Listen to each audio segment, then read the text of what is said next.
روایت کرده اند که روزی رسول خدا صلی الله به همراه یارانشان از قبرستانی عبور می کردند تا اینکه به نزدیک یکی از قبرها رسیدند. ناگهان پیامبر به اصحاب خویش فرمود عجله کنید و سریعاً از اینجا عبور کنید. اصحاب پیامبر تعجب کردند اما سؤالی نپرسیدند و فقط با عجله راهشان را ادامه دادند تا از کنار آن قبر عبور کنند.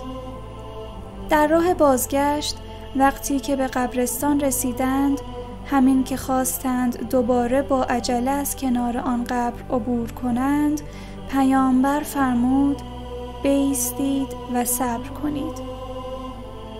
اصحاب عرض کردند یا رسول الله، حکایت این قبر چیست که در راه رفت به ما گفتید گریزان از کنار آن عبور کنیم، اما همکنون میگویید که در کنار آن بایستیم و صبر کنیم؟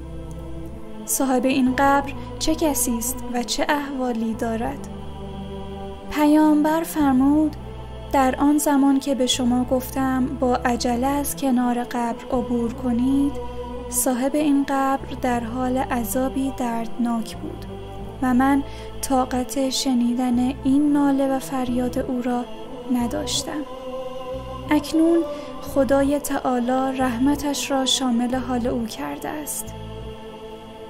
اصحاب پرسیدند یا رسول الله، دلیل عذاب و رحمت به این مرد چه بوده است؟ پیامبر فرمود این مرد فاسقی بود که به دلیل گناهانش تا این زمان در حال عذاب بود، اما کودکی از وی باقی مانده است که در این هنگام او را به مکتب بردند و معلم به این فرزند بسم الله الرحمن الرحیم را تعلیم کرد و کودک آن را بر زبان خود جاری ساخت.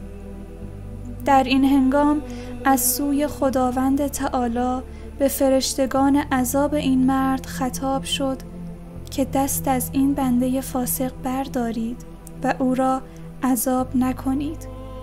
روا نباشد که پدر را عذاب کنیم در حالی که پسرش به یاد ما باشد.